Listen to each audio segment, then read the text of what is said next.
Doctor Yunus sir, section 4-এর মধ্যে আপনি চুক্তি করেছেন যে আমেরিকা যদি সীমান্তবর্তী বা সীমান্ত নিয়ে কোনো ব্যবস্থা নেয়, যেমন সীমান্ত ব্যবস্থাপনায় কোনো সিদ্ধান্ত নিতে হচ্ছে তাদেরকে, যে আমাদের বাংলাদেশের সাথে ভারতের সীমান্ত আছে, এই সীমান্ত ব্যবস্থাপনায় কোনো একটা লেনদেন বা কোনো একটা কিছু করতে চাচ্ছে, সেখানে আমেরিকাকে আমরা অনুসরণ করতে হবে। তার মানে আলটিমেটলি আমাদের স্বাধীনতা, সার্বভৌমত্ব, নিরাপত্তা আর সীমান্ত দুইটাই আমেরিকার হাতে, আমাদের হাতে খোকলা নাই। কি করলেন এটা? এটার নাম চুক্তি? এটা কোন লাভে এই চুক্তিটা করলেন? এটা তো আলটিমেটলি বাংলাদেশকে ভবিষ্যতে একটা ভয়াবহ হুমকির মুখে ফেলার জন্য এই কাজটা করে গেলে একদম সার্বভৌমত্ব, স্বাধীনতা এখানে ভয়াবহ হুমকিতে পড়বে।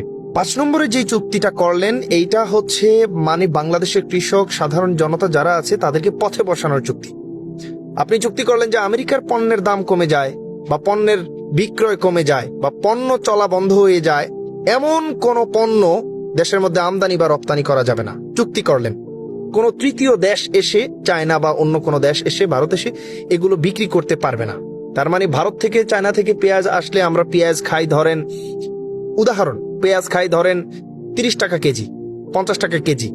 আমেরিকা থেকে এই পেঁয়াজ আমরা খেতে হবে 150 টাকা কেজি। কিছু করার নাই, কারণ ওখানে আপনি যদি ভারত আর চায়নার লেভেলেও কিনেন, এখানে আনতে আনতে এটার পোষাইতে গিয়া অনেক বেশি দাম বেড়ে যাবে, ব্যবসায়ীও শেষ হয়ে যাবে, আম জনতাও শেষ হয়ে যাবে, দেশের রিজার্ভও শেষ হয়ে যাবে, খোকলা হয়ে যাবে দেশ।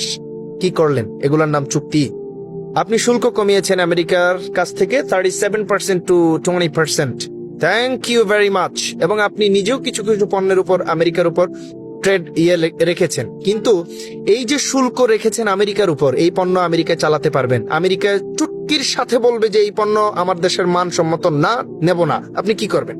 কিন্তু আমেরিকা বলবে আমার পণ্য তোমার দেশের মানসম্মত, সুতরাং নিতেই হবে। আপনি কি করবেন? বাধ্য হয়ে নিতে হবে, বাধ্য হয়ে আপনি চালাতে পারবেন না আপনার পণ্য ওই দেশে।